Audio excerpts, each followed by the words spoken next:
Shalom, nous allons étudier le Daf He dans Masechet Yoma. Nous reprenons les deux derniers mots du Daf Dalet Amud Bet, Maï Benayu. On essaye de trouver le fond de la discussion qu'il y a entre les deux avis qu'on a cités dans le Daf précédent au sujet de la préparation du Mishkan, les jours des Miloïm. Est-ce que ce qui a été demandé comme préparation est forcément nécessaire à l'époque du Mishkan, ou est-ce que parmi les choses qui ont été demandées, certaines étaient nécessaires, d'autres ne l'étaient pas, en fonction de quels critères? En fonction de ce qui est nécessaire en général dans le Mishkan ou dans le Beth Amikdash plus tard. Donc soit n'était obligatoire que ce qui est obligatoire en général dans la Avoda, soit on dit que tout ce qui était là-bas était obligatoire. Donc quel est le fond de la discussion? Amar Rav Yosef, Smicha la nafkamina, elle est sur la smicha. Donc la smicha, c'est le fait d'appuyer sur la tête de l'animal au moment de la shrita, avant la shrita. C'est ça la marloquette. Pourquoi? Comme c'est marqué pour les Milouim, eh bien celui qui pense que tout ce qui était demandé là-bas est obligatoire, c'était obligatoire. Mais si on dit que c'est comme aujourd'hui, eh bien aujourd'hui, si on n'a pas fait la smicha, c'est pas la fin du monde. Les mandama, ce qui dit qu'à l'époque c'était comme aujourd'hui, eh bien c'est pas me'akev. Au passage, l'Agmara, et ce sera à chaque fois le même type de raisonnement, l'Agmara pose la question, elle dit, mais et d'où savons-nous qu'aujourd'hui la smicha qui est demandée par la Torah n'est pas nécessaire? Ou le dorot melan de l'omeragva, on sait que c'est pas me'akev plus tard qu'au Mishkan. Les Tanya, c'est marqué Vesamar, Yado al Rocha. Là, il appuiera la main sur la tête du Rola. Et après, c'est marqué Venir Tsalo, les Chaper Alav. Et ce sera accepté, son expiation sera acceptée. On a l'impression que c'est la Smicha qui fait l'expiation. Or, nous, on sait que c'est pas le cas. C'est en réalité, c'est le sang. Vechi Smicha, Mechapere, depuis quand c'est la Smicha qui expie les fautes? Alors, En Kapara et la Bedam, c'est le sang sur l'autel. C'est marqué Adam ou Banefesh et Chaper. Alors, c'est pour nous dire que c'est d'une certaine manière comme si c'était ça qui était important. Mais ça ne l'est pas. Donc, s'il a considéré la smicha comme quelque chose de vraiment secondaire et donc il ne l'a pas faite, on lui compte comme si il n'avait pas de faute qui était expiée, alors qu'en réalité, elle est expiée. Donc, on voit vraiment clairement que vraiment, c'est pas obligatoire la smicha, simplement, on lui compte comme si c'était obligatoire. Autre nafkamina. Ran Nachman bar Yitzchak amar tenufa. Le fait de prendre certaines parties de l'animal, la poitrine, la jambe et les graisses, et le faire un balancement, effectuer un balancement avec les bras du Kohen. Cette tenufa-là, là aussi ce sera le même raisonnement, c'est que c'est quelque chose qui n'est pas obligatoire, en tout cas, qui n'empêche pas le korban d'être caché si on ne le fait pas aujourd'hui, dans les korbanot où la Torah l'a demandé, si on ne l'a pas fait, le korban est caché. Donc si c'était comme ça à l'époque du Mishkan, eh bien même si c'était demandé, c'était pas nécessaire. Ou encore une fois, il est possible que tout ce qui était demandé au Mishkan était, quoi qu'il arrive, me'akev. Donc, celui qui dit que tout ce qui est demandé au Miloïm, c'était obligatoire, ça l'est également. Celui qui dit que ce qui n'empêche pas un korban de fonctionner aujourd'hui n'empêchait pas à l'époque, eh bien à l'époque ça n'a pas empêché. Et là aussi, même question, d'où savons-nous pour les générations générales après le Mishkan, dont on sait que c'est pas obligatoire de faire cette smicha? Détania, c'est une braïta qui fait le même type de limoud que dans la halakha précédente. C'est marqué Velakar keves echad lacham litnufa lechaper alav. Là aussi, on a l'impression que la tenufa, le balancement, il est dans le but d'avoir la kapara. Ritnufa mechaperet, même question. Depuis quand c'est la tenufa qui fait l'expiation? Loan kapara el avedam. C'est le sang. Shenema ki hadam hu banefesh yechaper. Car le sang, que c'est justement fait la kapara de l'âme. Matamulo malit nufa techaper. Alors pourquoi avoir l'impression que c'est la tenufa qui fait la kapara? Chez masalit nufa shere mitzvah. Ma'ale alava ketouv kelu lo chiper. Pour nous dire que si on ne fait pas la tenufa, c'est un peu comme si on n'avait pas eu de kapara, alors que bemed vechiper, oui, ça marche. Donc on a deux halachot sur lesquels, en fonction de ce qu'on pense que tout était ma'akev ou pas, eh bien c'était ma'akev à l'époque ou pas. Rav Papa Amar, il propose Prishat Shiva'a, le fait d'être poresh, de mettre à l'écart pendant les 7 jours. Alors, Ika Benayu, les mandé Amar kol hakatuv ba'en ma'akev ba'en me'akva, le mandé Amar davar shelo ma'akev le dorot, et no ma'akev ba'en lo me'akva. Si on dit que donc tout ce qui était demandé là-bas est obligatoire, ça l'est. Si on dit que c'est comme aujourd'hui, on a vu que pour Yom Kippourim, si on n'a pas isolé le Kohen Gadol, c'est pas la fin du monde. Dont on le sait d'ailleurs.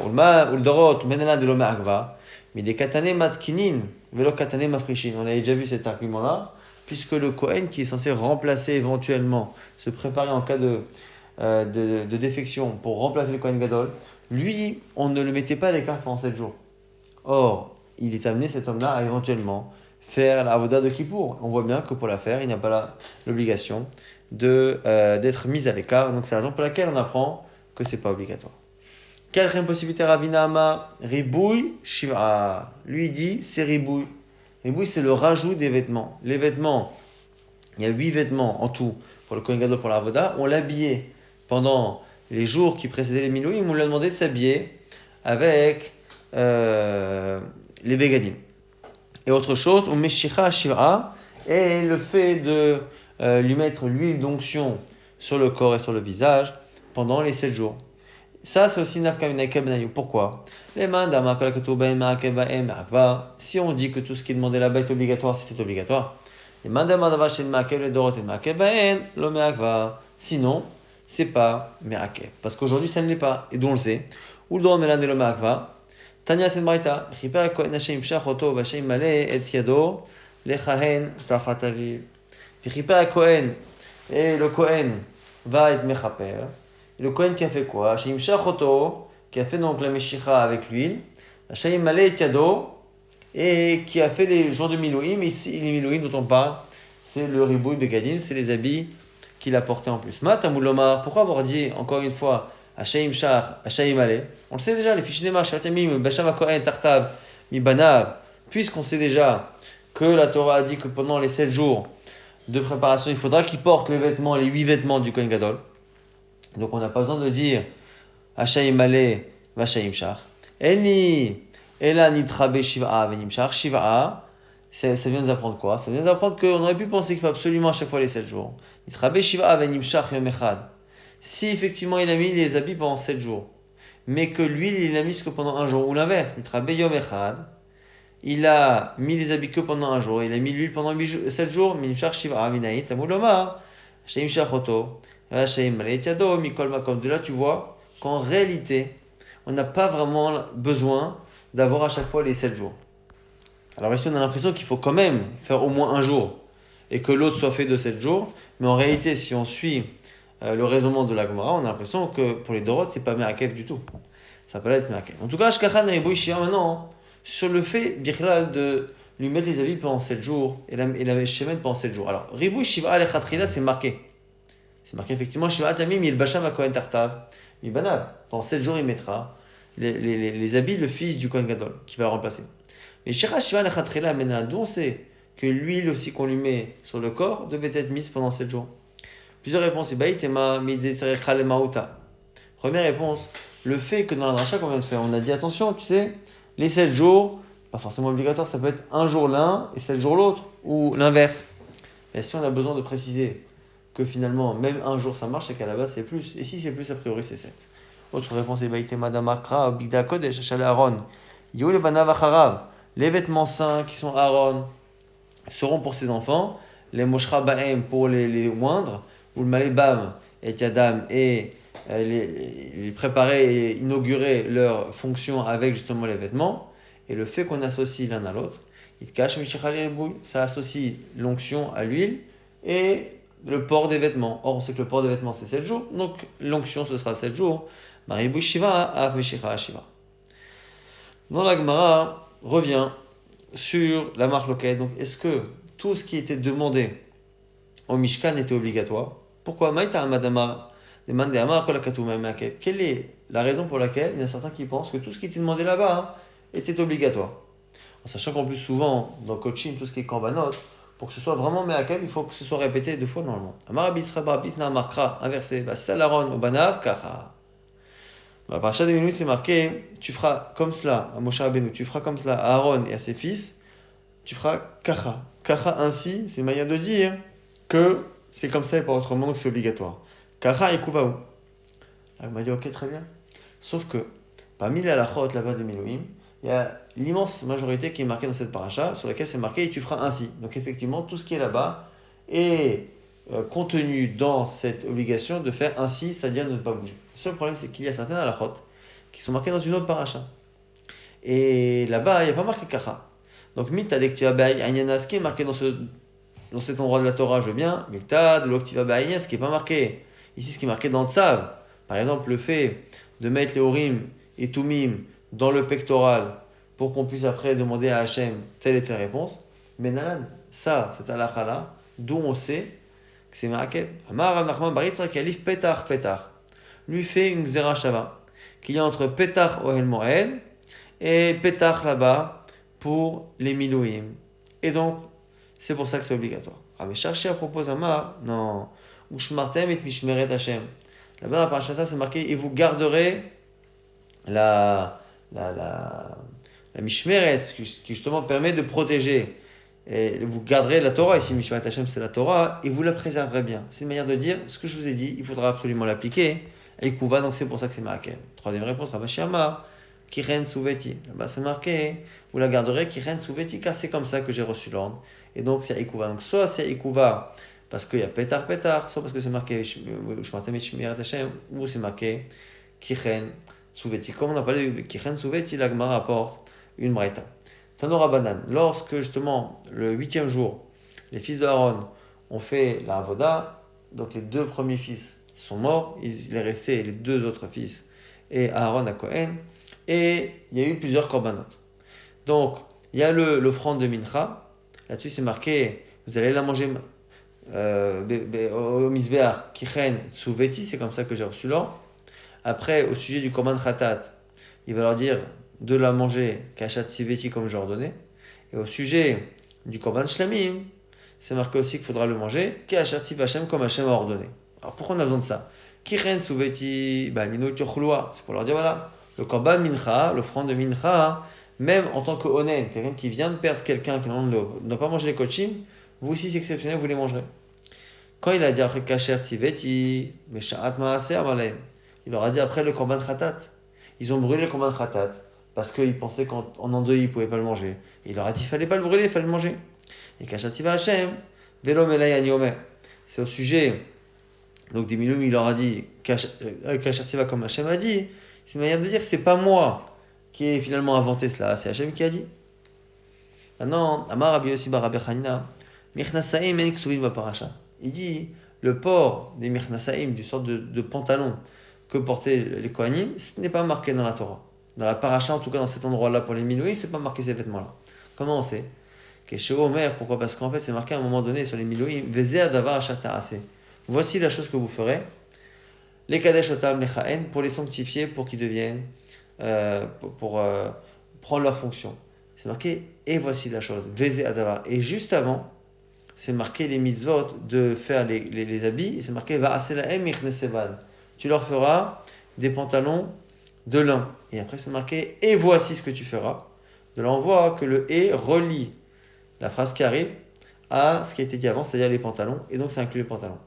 La verse dit maintenant, et le 10e de Efa qui doit apporter ce qu'on appelle la mincha trinour, c'est-à-dire le korban mincha qu'il apporte parce qu'il inaugure sa fonction. Alors il m'a dit ok. Vézé, je comprends. Je peux comprendre que le pantalon, c'est parce qu'on vient de dire de faire des pantalons et après on a parlé des milouim, donc je comprends que ça fasse partie l'un de l'autre. Et là, la série, tu as Efa et Menalan, mais le 10e de Efa, d'où ça vient? Atia Zé, Zé Sengzar Shava. C'est marqué Zé chez nous, Vézé Adava, et c'est marqué ailleurs. Misé, Korban, Aaron ou Banav, chez Kribul Hashem, Beyam Shavato, Asiri Taefa. Et là-bas dans le Zé, c'est marqué effectivement que c'est Asiri Taefa, chez nous aussi, Vézé Adava, c'est Asiri Taefa. Amar Yochanan, Mishum Rabbi Shamba Yochai, Inaïsha, Mikra Parasha, d'où on sait qu'il fallait également lire la Parasha des Milouim au moment des Milouim. Talmud Lomar, Vayomer Moshe el Haïda, Hachem a dit au peuple, Zé Adavar Shatsi Hachem, voici la chose, voici la parole qu'Hachem m'a ordonnée. C'est le fait de faire le discours, c'est lui-même un ordre d'Hachem. Filou Dibou Me'akev, c'est obligatoire. Dans la Gemara dit Ketsa dit Bisham. Comment il a habillé Moshe Rabbeinu? D'abord Aaron ou d'abord les enfants? La Gemara dit attends, tu veux savoir ce qui s'est passé à l'époque? Vas-y, Mchané, qu'est-ce que ça change? Ketsa dit Bisham. Il dit Avava, ça y est, c'est ce qui est fait, ça changera quoi? Et là, Ketsan Malbisham, là, ils l'avons proposé, non, peut-être que c'est par rapport à dans le futur. Comment on va les habiller dans le futur? Il dit, attends, là, il l'avons ami, Shavua Aaron Ubana, Moshe Imaem. À la fin des temps, il y aura la résurrection des morts. Ah, Moshe reviendra. Et Aaron, ben, ils nous diront qu'il faut habiller en premier, comme ils ont fait. Donc, forcément que c'est pas ça la question. Et là, Ketsa dit le Bisham. Non, la question, elle est du coup, comment il les habille? Qui est en premier? Les misvar kraï. Ah, si tu demandes quelle est la conséquence à l'Afrique, il n'a pas fait, c'est vrai. Mais c'est simplement pour mieux comprendre les versets. Qui l'a fait en premier? Parce qu'on verra qu'il y a un problème dans les versets. Pligeba, Bnei Rabbi Chia, les deux fils de Rabbi Chia et Rabbi Yochanan disent Chadama Aaron Vachar Kavana. Certains disent que c'est Aaron en premier après les fils. Chadama le dit l'inverse. Aaron ou Manav Vachar. Batacha dit que les deux c'était en même temps. Alors, Amar Abayabaï nous précise. Donc on précise ici que la ketonnette, la tunique, ou mitznefet et la tiare qu'il mettait sur sa tête, et même éventuellement, selon certains ici, le pantalon, Kulam alopligué, il n'y a pas de discussion. Des Aaron Vachar que c'est d'abord Aaron. Pourquoi? Parce qu'il y a deux endroits où c'est marqué. Quand Moshe Rabbeinu reçoit l'ordre, et après quand il met en application. Et pour les habits qu'on vient de citer, c'est toujours dans le même ordre. D'abord Aaron, après les fils. Des Ben Betsava, Ben Basi, au moment de l'ordre, au moment de l'action, Aaron Kadim, Aaron est avant. Qui pliguait la discussion, elle est pour le Avnet. Avnet, c'est la sorte de ceinture en tissu qu'avait le Kohen. Man de Amar Aaron Bachakabana. Il y en a qui disent que c'est d'abord Aaron et après les fils. Pourquoi dire-t-il? Parce que c'est marqué au moment de l'action. Vayargor Otobe Avnet. Il l'a habillé lui, donc Aaron, avec ce Avnet. Après, Badarkti, c'est marqué Vayargor Otam Avnet. Et après, c'est marqué il les habillait, donc les fils, avec le Avnet. Le problème, c'est qu'au moment où l'ordre a été donné, c'est différent. Et donc l'autre dit quoi? Celui qui dit que c'est Aaron ou Banav et Batachad en même temps, donc il dit par ailleurs, mais Hagarta Otam Avnet, Aaron ou Banav, tu les scindras avec le Avnet, Aaron et ses fils. Donc lui se base là-dessus.